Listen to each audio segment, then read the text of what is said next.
We're going to continue talking about machine learning, but now we're going to switch our focus to, in some sense, more modern architectures. And specifically, I guess what I mean by that is neural networks. So neural networks, since about 2014, have sort of taken over in many application domains. They have a very powerful functionality. And so we want to start talking about what is it about neural networks in general and how do they work so that they have such both expressibility in terms of being able to represent data and to be able to make classifications and clusterings of data, as well as being able to have very high performance in terms of accuracy and, in some sense, beyond what we've been able to achieve with non-neural network-based methods. And what we've talked about previously are things like decision trees and support vector machines, which sort of the class of the field, up until about the mid-2010s, so 2014, 15, 16, when neural networks started to show performance that were able to beat these leading algorithms in data science. And since that time, they've taken over. They're very easy to use. You can download them trivially, for instance, either a JAX or Torch package, and have it on your machine. They're free to use, easy to use, and with a ton of code base available to you to download from GitHub or Stack Overflow, GitLab, any of these kind of structures where people have coded and you can just clone repos and be able to use these methods very quickly and effectively. So we want to dive down into some of the theory behind it and also show some examples of how we would actually write some neural network codes for different objectives. Okay, so there we go. Let's dive into it. Now we're doing machine learning, specifically using neural networks. And that's what our architecture is going to be focused on now. Now, the one thing I'm going to emphasize here is that all a neural network is a curve fit. I'll stand by that statement. It's a curve fit and an optimization to a curve. The curve, however, is quite a remarkable curve, as we'll talk about. But really, it comes back to a basic regression framework. And here's a basic regression framework. I have an input X mapping to a output Y. So this is a general regression problem. In fact, what we're going to do before we get into neural nets is talk about what have we done traditionally with regression and how is it that we use those same concepts in neural networks. So the idea behind a regression is you get to, again, specify an input to an output. The output Y is your target. This is what you're trying to model. So you give me X, you produce an output Y. The model itself is given by F. So F is the specified model. And of course, we as the practitioners get to specify the kind of model we want.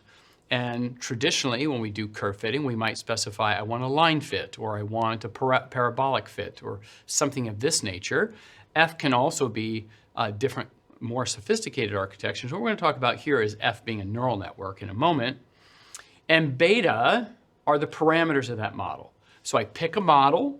The models have parameters, and so really to get the best fit between my input to my targets, remember, this is a supervised algorithm. In other words, I give you a training data set which includes pairs of X and Y for me to train this model on. So when I put an X to try to get a Y out, I actually know what the Y I'm supposed to be getting out. I have a target value to train to. Of course, when I actually put in the real X, I get an approximation, let's call it Y tilde, right? And so what you want is Y and Y tilde to be close, okay? And the way you do that is you find the right parameters beta and you pick a good model F in order for you to match from your inputs to your targets Y. So that's the basic construct of a regressor. F itself can be almost anything. And in what we're going to talk about, F is going to be a neural network. But first, let's talk about how would I solve this problem generically if I was just doing standard curve fitting. So let's go back to a very, very simple model. And most everybody knows how to do curve fitting in some way or form. And let's talk about just doing a line fit to data. So everything that we do here just carries over into neural networks. There's really nothing that fancy about a neural network except for instead of just a couple parameters I'm trying to find, I may be finding, billions of parameters, and so then the optimization for that's going to be also increasingly large. So here's the data I want to consider. Input-output pairs, x1, y1. So, this could be a very basic curve fit. So I have some curve, I have the x values and the y values, and I want to try to fit a curve through these data points. And here I have a total of, how many data points do I have? I have a certain number of data points, and what my model is going to be is, again, this is the generic form of the model. Y is equal to some function f that I'm going to specify for my curve fit, with my inputs to my outputs. And what I'm going to do here for my model is I'm just going to make a line fit. So beta 1x plus beta 2. So I'm going to fit a line to the data. So beta 1 and beta 2 are the two parameters of the line that I want to find. And of course, as soon as I actually say this, that I want to fit this data, what I need is some kind of error metric, right? So I want to say, how good does my model fit? How well does this model fit this data? Well, I need some way to evaluate the error. Now, typically what we do is a least square fit. That's the traditional thing that we learn in the first go when we do line fitting, and we'll start from there and build forward. And this root mean square error is still very popular throughout machine learning as a basic evaluation metric for the error. Okay. So this is the basic structure, and you already see what our task is going to do. I give you a model. Here it is. Your job is to find beta 1, beta 2. So the question is, how do I find those parameters beta 1, beta 2 in an optimization framework so as that I can actually then do the best job of fitting the data that is given to me here? Okay, so how do we do the fit? Well, here's the idea. We have to have an error. And we have to have some kind of metric of goodness of fit. So typically this is going to be the error metrics. And there's a lot of different error metrics that you can pick. But what we're going to do is pick root mean square error as our base. So here's going to be the fit. I'm going to have my model, f is my model. So I put in the value of x of k.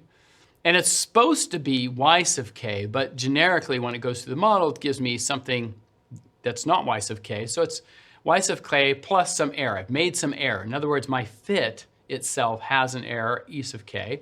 And then what I want to do is minimize that error. And there's different ways to minimize this error. And here's some different error metrics we might use. We have the standard 1 norm, 2 norm, infinity norm. So for instance, the infinity norm just basically computes who's the furthest away from this line fit and tries to minimize that so that you don't have anybody too far away from the line. Then you have something like an E1 error, which is just basically the absolute value of the difference between your prediction for where the data point is supposed to be to where it actually is, and you just sum up the absolute values.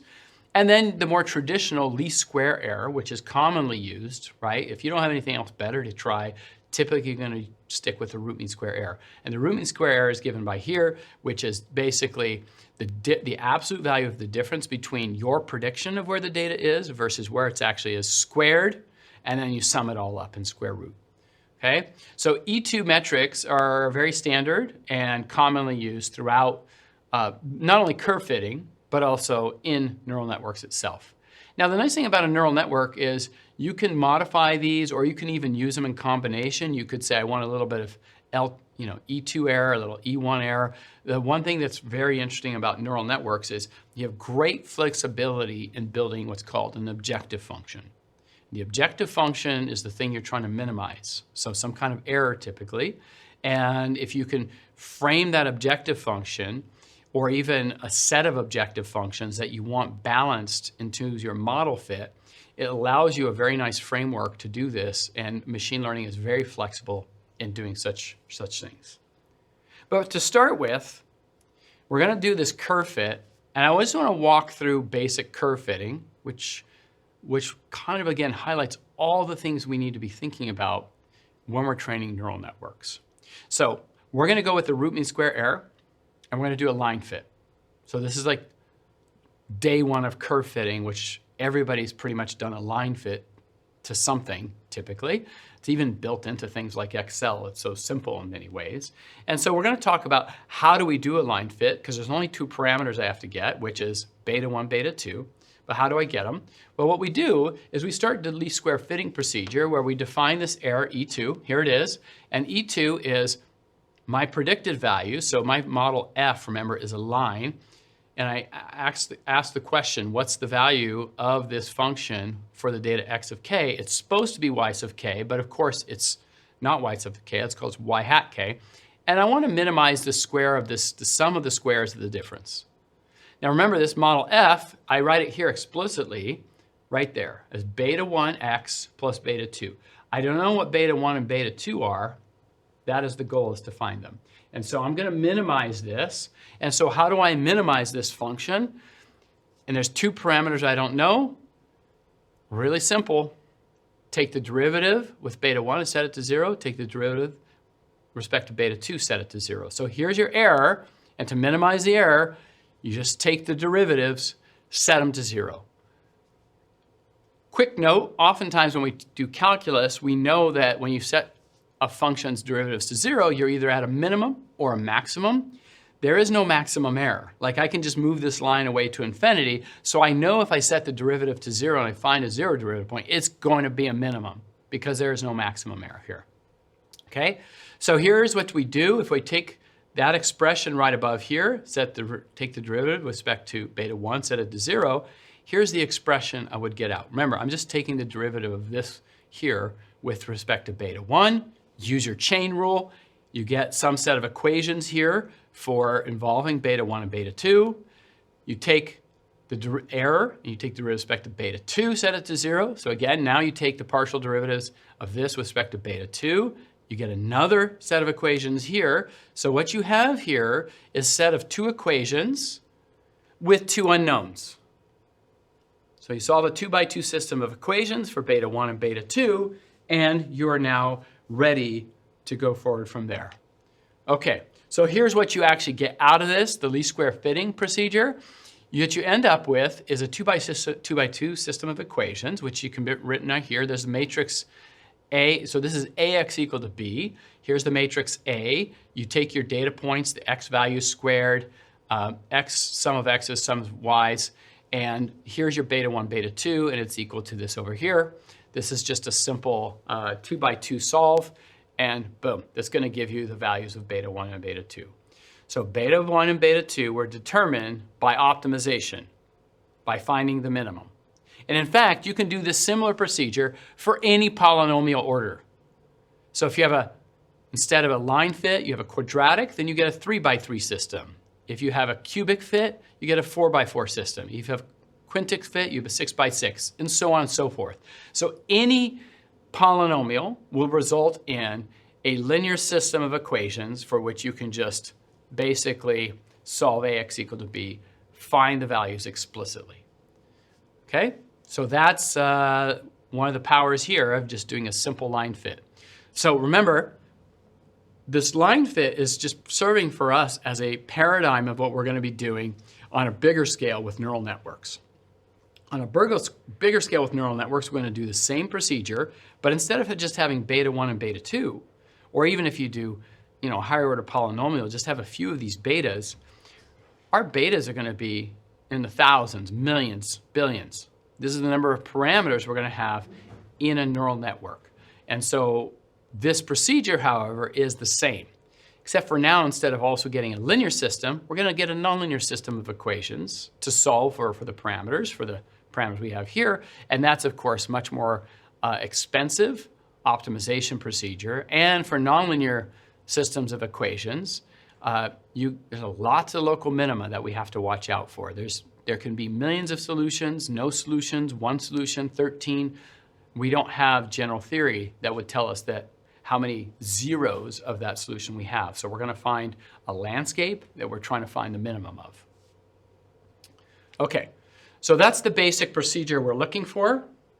So let's go back to the basic curve fitting idea, and now we're going to generalize it. So remember, what we started with here is some data, x, y points. This is like the simplest possible curve fit for us. But if you don't understand this model, you'll never understand neural nets. But I'm just saying that neural nets are going to be just a generalization of this to much higher dimensions, much bigger data, and with much richer models. The model we picked here, right, this is the model F. We said, here's my model. My model was this line and has two parameters, beta 1 and beta 2. So all I needed to do to fit my model is find what beta 1 and beta 2 were, and I did this by minimizing the least square error. Okay, so let's back up of this and say, well, now I don't want to fit it to a line. I want a little bit more sophisticated function here. And so this is now where we're going to start talking about what is a neural network and what is this F we're going to pick for a neural network. All right, but before we get there, if I have that structure and if I want to minimize the error, and if F is some nonlinear function, I am still going to take derivatives of that F with respect to the parameters beta 1, beta 2, and say if I have m parameters, this is what I'm going to do. I'm just going to minimize the error, this is the root mean square error, between my model and the actual value. So here's my model, here's the actual value. So if you took the derivative of the root mean square error, this is a set of constraints or a condition when I'm taking the derivative with respect to the beta j, and j goes from 1 to m. So then if I have a million parameters, I'm going to have a million sets of equations, and these are nonlinear systems of equations. And so the question you're going to have to ask immediately when you go to neural networks is, I do have a nonlinear curve fit, and that means I'm going to find myself in this situation where I'm solving large nonlinear systems of equations. Okay? Well, how do you solve these things? Well, solving nonlinear system of equations are typically done with what's called gradient descent. This is sort of, in some sense, the classic method for taking a function and finding its roots. So in other words, gradient f equal to 0. Where's the minimum of this thing? And gradient now can be in some high dimensional space. So how do you find the minimum of this high dimensional space, right? Which is what we're looking for, where there's a 0. In fact, there can be many zeros. And that's one of the canonical problems you find in machine learning, is that there are actually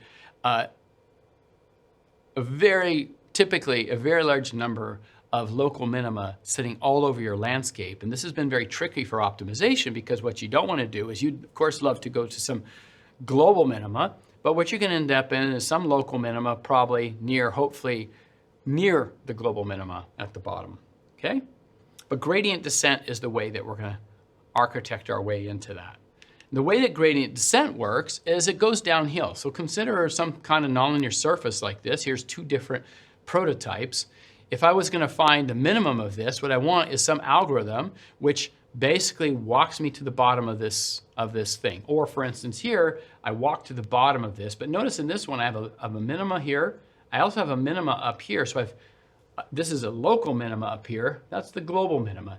So if I start an iteration procedure, it's very easy for me to get stuck in this other well that's up there. In other words, you're already seeing in these pictures some of the complications that are going to come when we do nonlinear curve fitting, okay? But in either case, what gradient descent does is it simply says, where am I in this landscape? Which way is downhill? And then take a step in that downhill direction. Take a step. At the next point, decide which way is downhill, take a step in that direction. Which way is downhill, take a step in that direction until you reach bottom. Now, bottom here, there's only one bottom here, but there are two potential bottoms here, right? And depending on where you start, you might end up in the local minima, or you could end up in this global minima. Okay. So let's talk about how this works in practice. We're going to dig down on the gradient descent algorithm a little bit more in a minute, but the idea is here. I have the data. That's my collection of data which I'm going to use to do gradient descent with. I have the model. Here's the model. So I'm specifying a model F, and this is giving me the landscape that I have to walk in over, okay? And then what I'm going to do is I'm going to try to walk downhill with this. So here's my iteration procedure. I'm going to guess some initial value, and X now is me walking downhill in this system. I start off with an initial guess for my solution, and I say, well, I want update my guess. In other words, find a way downhill. And the way I find a way downhill is I compute the gradient. The gradient tells me which way is uphill. And so I go in the opposite direction, the negative direction. And delta is what's called the learning rate. So what I'm actually doing is saying my next step is I start where I am. I look to see which way downhill is. And the gradient's giving you the direction of uphill, essentially. And so you go the opposite direction, and you take a step of length delta there, and that's the new point, x of k plus 1. So you updated your value. Now you do it again. Now at this new point, you calculate which way is uphill, go the opposite direction, take a step of size delta, and then you keep going until either you converge or you find yourself not, or till x of k plus 1 minus x of k is not changing much. In other words, you're sort of at the local minima in some sense. Okay? So parameters that you have to pick here, delta is one, the learning rate, how big do you take a step? And it turns out this is a really important hyperparameter that you tune when you train neural networks. And so, but this is the basic architecture of the gradient descent. Okay? And of course, we're doing this at really massive scale. So there's going to be methods to make this faster. Specifically, we're going to talk about stochastic gradient descent, which does two things. One, it massively speeds up the gradient descent algorithm. And second, it also helps get us out of a lot of local minima that we might get stuck in. So we'll talk about that in a couple lectures.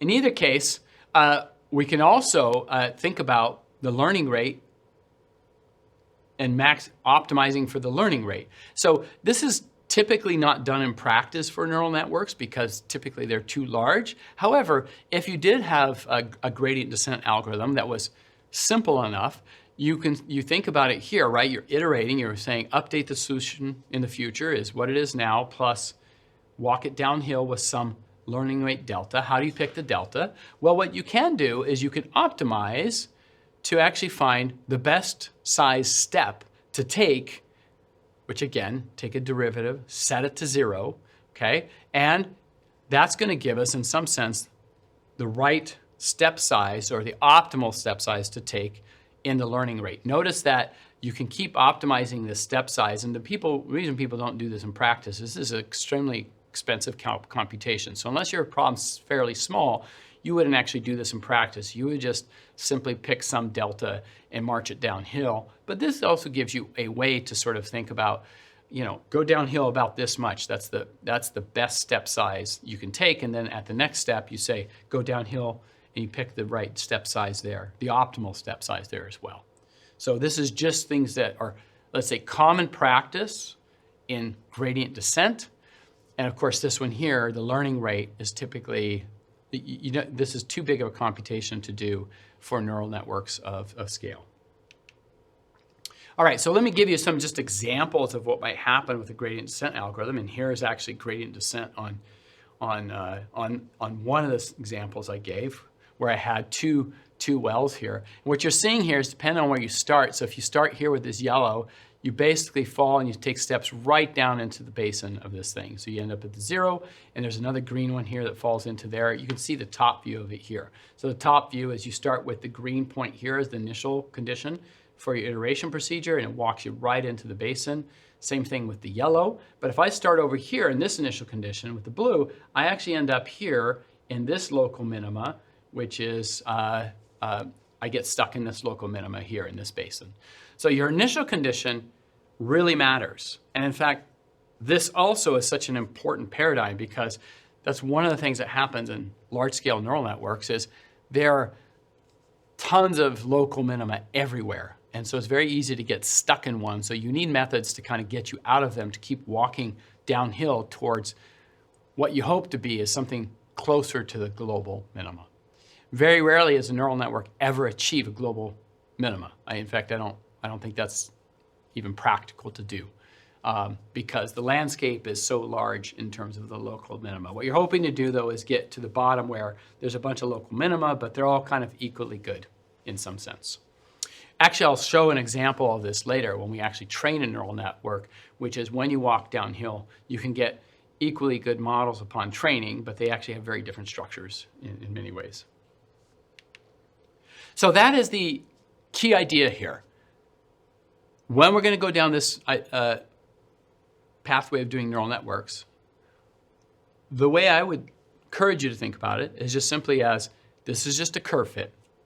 The curve itself is more complex. We'll talk about it next. It's going to be this neural network architecture, but really it's just some function you picked with a bunch of parameters, and then you just simply do exactly what you did with the line fit, which is, minimize the error, which means take that function, take the derivative with respect to all the parameters, and try to set it to 0. And of course, it's a nonlinear function of equations, so you have to actually do gradient descent to find how to get to the minimum, the right values of the parameters that will minimize the error. Okay, so that's going to be the architecture. That's what we're going to go after. And there's nothing so fancy here. And always keep that in mind. Neural networks are simply curve fits, but just at much larger scales than we've typically and traditionally have done.